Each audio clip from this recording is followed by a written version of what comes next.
attack their facts, I hope they think long and hard about what they've done.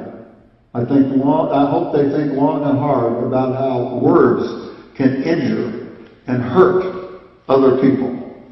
This is not our way. These are not our values. This is not who we are, and we won't tolerate it. Not for 1 minute from anybody.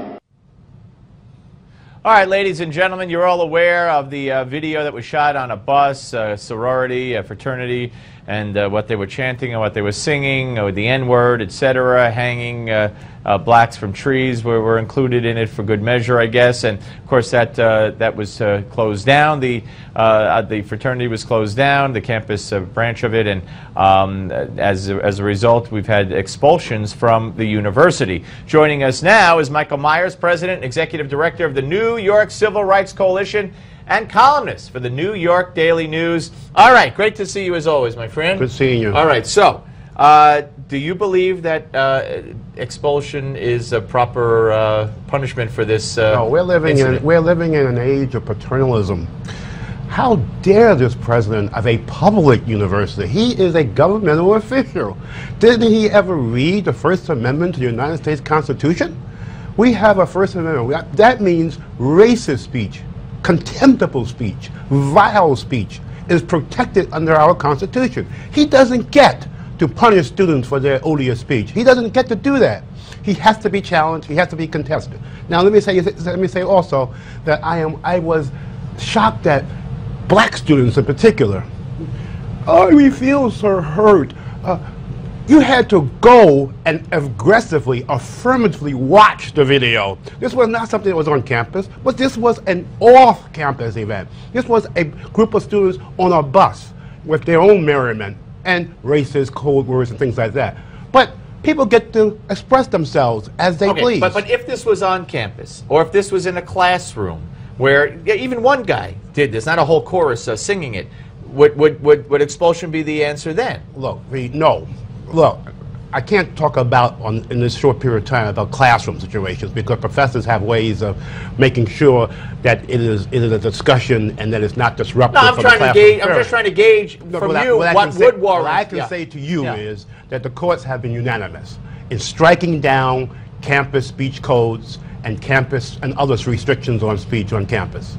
This wasn't even on campus. This was off campus. So I think what we have got to do is to speak up for the right of dissent and for right to people be different. Can you imagine if these were black students on a bus on their way to the Million Man Racist March, for example? Would the president of that university, hearing their chants, possibly anti-white chants, say, oh no, that's not our values, we will not tolerate that. No, no, no, no, no. And the answer is he wouldn't say anything like that. He'd sit back and accept the hatred that comes from minority students because this is paternalism. This is double standards. Do you believe that that kind of stuff that we saw on that bus exists in black fraternities in reverse? Do you believe that Of course I do, and I know it. Not just fraternities, in black circles and bus rides and things like that. People have bigoted views. And I must say to you that it's not the government's function to regulate our speech. This is government. All right, so the remedy, he could sue, I guess. No, the remedy is he can respond. Yeah. He can say, I don't like it. Yeah. Hey, guess what, Mr. President? You can see that your professors educate and teach. You failed on 2 levels. First of all, you say you don't want to tolerate bigots on campus. You admitted to bigots. Your admissions office admitted to bigots. And then secondly, you haven't taught them, apparently. You haven't taught the purpose of education. So you view it as a failure on the part of the university?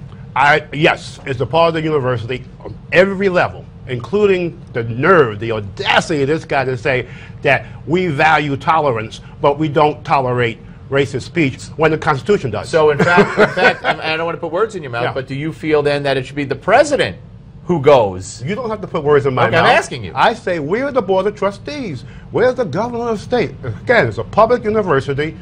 This guy who had violated the Constitution and due process of law, he should be fired. Should be fired. Where's Okay. the ACLU? Yeah, well, that you could hold your breath. for that, I'm Cowardly sure. and All despicably right. so. We now have a situation where the NAACP is pitted against Latino groups. There's a plan to put 2 high schools in suburban Washington, the Prince George County, I believe. 2 new public schools. Yeah, 2 new public high schools that would be for immigrants and students struggling with English. And the NAACP doesn't like that. So now you have the black community and the Latino community in that area battling. The students at the regular main schools are not struggling with English too? Well, so First of all, I hope that this is not Orwellian in terms of double talk. We meaning the New York Civil Rights Coalition, helped to defeat in the 90s, as I recall. They had this proposal for a public school, which they call the Latino Leadership School. Yeah. You can't have a Latino leadership school. Yeah. And that they changed the words to New American School. Yeah, yeah. No, I disagree with, I oppose ghettoization. Okay.